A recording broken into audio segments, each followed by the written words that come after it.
बहुत सारे लोगों को कहते हुए बोलते हुए सुना होगा आपने vibrations, frequency, work on your vibes. But ये क्या होते हैं, आइए आज उनको समझते हैं।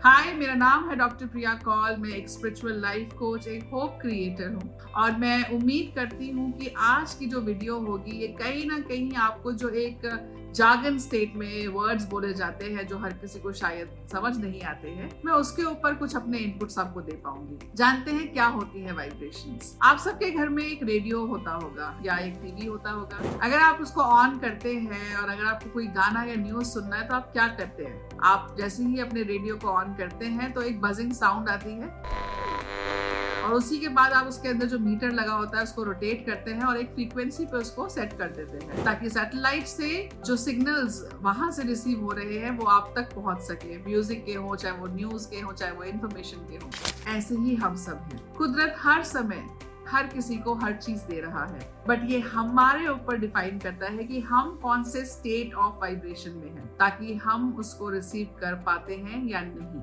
समझने की बात है कि अगर आप अपनी लाइफ के अंदर खुशियां लेके आना चाहते हैं तो आपको खुशियों की वाइब्रेशंस में होना पड़ेगा। अगर आप अपनी लाइफ के अंदर अपॉर्चुनिटीज को लेके आना चाहते हैं तो आपको अपॉर्चुनिटी की फ्रीक्वेंसी में आना पड़ेगा। आपको हर वो चीज चाहिए, बट उस चीज को चाहने से पहले आपको अपनी वाइब्रेशंस को चेक करना बहुत इंपॉर्टेंट है। होता क्या है कि हर कोई अपनी लाइफ में पॉजिटिविटी चाहता है, बट मेजॉरिटी ऑफ टाइम वो अपनी लाइफ के अंदर सैडनेस की फ्रीक्वेंसी में होता है। वो अपनी लाइफ के अंदर अलोननेस की जो फ्रीक्वेंसी है उसमें होता है। अपनी लाइफ के अंदर एंजाइटी की फीलिंग्स के अंदर होता है। तो यहाँ पर आज हम बात करेंगे कि कौन सी फ्रीक्वेंसी में रहने से आप क्या चीज अट्रैक्ट कर सकते हैं। अगर आप अपने लाइफ के अंदर पीस लेके आना चाहते हैं, शांति लेके आना चाहते हैं, तो आपको एटलीस्ट 600 हर्ट्ज की जो म्यूजिक नोट्स इजीली अवेलेबल है यूट्यूब पे, आपको वो सुनने चाहिए। अगर आप चाहते हैं आपकी लाइफ के अंदर जॉय आ जाए, आपकी लाइफ के अंदर खुशियां आ जाए, तो आपको एटलीस्ट 540 म्यूजिक हर्ट्ज जो आपकी यूट्यूब पे रखा हुआ है, आपको वो सुनना चाहिए और उस म्यूजिक में आपको मेडिटेशन करनी चाहिए। अगर आप अपनी लाइफ के अंदर समझ लेके आना चाहते हैं, विजडम लेके आना चाहते हैं, तो 700 हर्ट्ज की जो फ्रीक्वेंसी नोट्स आपके पास रखे हैं, आपको वो सुनने चाहिए और आपको उस पर मेडिटेशन करना चाहिए। सबसे ज्यादा हायर फ्रीक्वेंसी है लव की, 1000 मेगाहर्ट्ज। अगर आप अपने लाइफ के अंदर कंपैशन लेके आना चाहते हैं, प्यार लेके आना चाहते हैं, आप लोगों के अंदर जागरूकता को लेके आना चाहते हैं, तो इस म्यूजिक हर्ट्ज को सुनिए और इस पे मेडिटेशन करना शुरू करिए। तो आइए जानते हैं कि ऐसे कौन सी फ्रीक्वेंसीज हैं, ऐसे कौन से हर्ट्ज हैं जिसपे हमें नहीं रहना चाहिए। सबसे पहले हम बात करेंगे अब उन लो फ्रीक्वेंसीज के ऊपर जिसमें से जितना जल्दी हो सके कॉन्शियसली एफर्ट्स डाल के आपको निकल जाना चाहिए। सबसे लो फ्रीक्वेंसी है शेम की। जब हम अपने आप से शर्माते हैं, अपने काम से शर्माते हैं, अपना जो घर है हमें किसी और को दिखाने में शर्म आती है, अपनी चीजों को डिस्कस करने से पहले हम 10 बार सोचते हैं कि क्या ये अच्छा रहेगा लोगों को बताना या बुरा रहेगा। जब हम अपने खुद की चीजों से शर्म के भाव में आ जाते हैं, सबसे लो फ्रीक्वेंसी इसकी है। आप इस चीज से जरूर बाहर निकल जाइए। उसके बाद आता है गिल्ट, इसकी फ्रीक्वेंसी है 30 हर्ट्ज की। ना चाहते हुए भी फालतू में अपने नाम को इन्वॉल्व कर लेना और उसके बाद हर चीज का कारण खुद बन जाना और इस कारण में फिर बहते चले जाना और अपने आप को एक लो फ्रीक्वेंसी में लेके आ जाना, इस चीज से बाहर निकलना बहुत इंपॉर्टेंट है। उसके बाद आता है ग्रीफ, यानी कि मेरी जिंदगी में से ये चला गया, मेरी जिंदगी से वो निकल गया, मेरी जिंदगी में कुछ भी नहीं रह गया। हर चीज के अंदर अपने आप को छोटा समझना, हर चीज के अंदर आपको अपने हर चीज का कल्प्रिट समझना, जो भी लाइफ में हुआ उसका कल्प्रिट खुद को बना लेना, ये होता है ग्रीफ और इसकी फ्रीक्वेंसी है 75 हर्ट्ज। यहाँ से निकलना भी उतना ही इम्पोर्टेंट है। और उसके बाद आता है फियर, जब आपको अनवांटेड डर लगना शुरू हो जाए, जब आपको ये लगना शुरू हो जाए कि अगर ये मेरी लाइफ में नहीं होगा तो क्या होगा, मेरी लाइफ में वो नहीं होगा तो क्या होगा। ये जो अनवांटेड फियर में हम चले जाते हैं अचानक से या शायद शुरुआत से, इससे भी निकलना बहुत इंपॉर्टेंट है बिकॉज इसकी फ्रीक्वेंसी सिर्फ 100 हर्ट्ज है।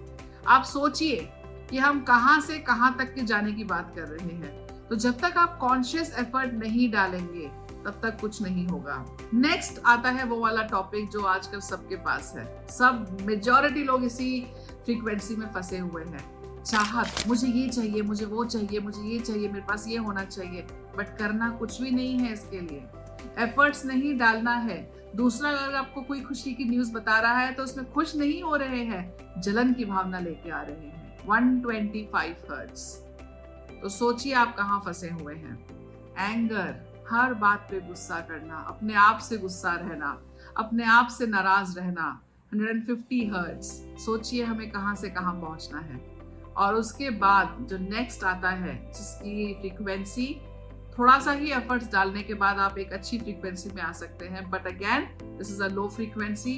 प्राइड, घमंड अपने अंदर रखना। तो आप में से कितने लोग हैं जरा मुझे बताइए जिनको काम करना पड़ेगा अपने ऊपर, अपनी उन फ्रीक्वेंसी को अट्रैक्ट करने के लिए जहां वो जाना चाहते हैं। आइए समझते हैं कि किस तरीके से हम अपनी फ्रीक्वेंसी को बढ़ा सकते हैं और एक पॉजिटिव वाइब्रेशंस में जा सकते हैं। सबसे ज्यादा इंपॉर्टेंट है प्रैक्टिसिंग ग्रैटिट्यूड। जब आप परमेश्वर का धन्यवाद करना शुरू करते हैं। मैंने बहुत लोगों को देखा है कि वो मेजॉरिटी टाइम कंप्लेनिंग जोन में रहते हैं। मेरे साथ ये नहीं हुआ, मेरे साथ वो नहीं हुआ, मैं ये कर सकती थी बट नहीं कर पाई, मैं वो कर सकता था बट नहीं कर पाई, मेरे साथ ही क्यों ऐसा होता है। हमेशा हर एक चीज पे सिर्फ और सिर्फ कंप्लेन करते रहना। आपको लगता है कि परमेश्वर कुछ अच्छा कर पाएगा आपके लिए? आपको अपना जोन बदलने की जरूरत है। तो आप क्या करेंगे? धन्यवाद देना शुरू करेंगे। आपने कहानियां तो बचपन में बहुत सुनी होगी ना, बस अब उन कहानियों को रिमाइंड करके अपने लाइफ को बदलना शुरू कर दीजिए।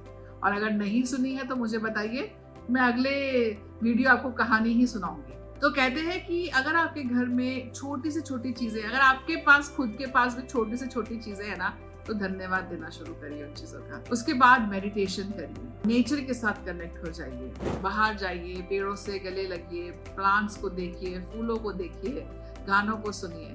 मैं देखती हूँ आजकल यंगस्टर्स वॉक पे निकलते तो ईयरफोन्स लगा लेते हैं और गाने सुनते हुए जाते हैं। क्यों ये सब कर रहे हैं? बाहर निकल के जरा हवा को सुनने की कोशिश करी है, चिड़ियों का चहचहाना सुनने की कोशिश करी है।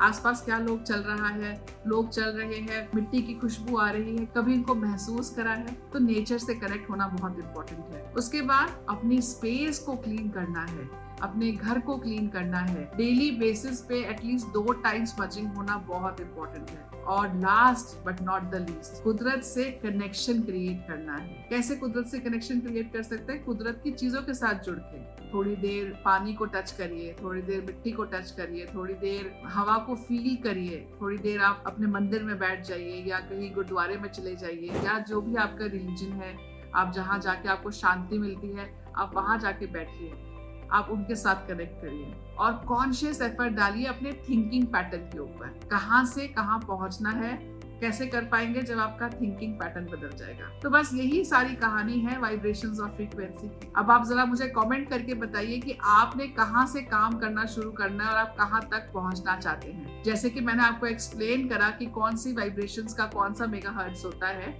इन सब के नोट्स YouTube पे अवेलेबल हैं। आप सिर्फ इनको सर्च करिए और उस म्यूजिक पे मेडिटेशन करना बैठ जाइए। और साथ साथ में जो मैंने आपको एफर्ट्स बताए हैं डालने हैं, बस उतना प्रैक्टिस करिए, तो आई एम श्योर आप कॉन्शियसली एफर्ट्स डाल के अपनी वाइब्रेशंस पे जरूर काम कर पाएंगे। इसी उम्मीद के साथ कि आज की वीडियो आपको जरूर समझ में आई हो और आप अपनी लाइफ में परिवर्तन लेके आए, मैं डॉक्टर प्रिया कौल अब आपसे अलविदा चाहूंगी।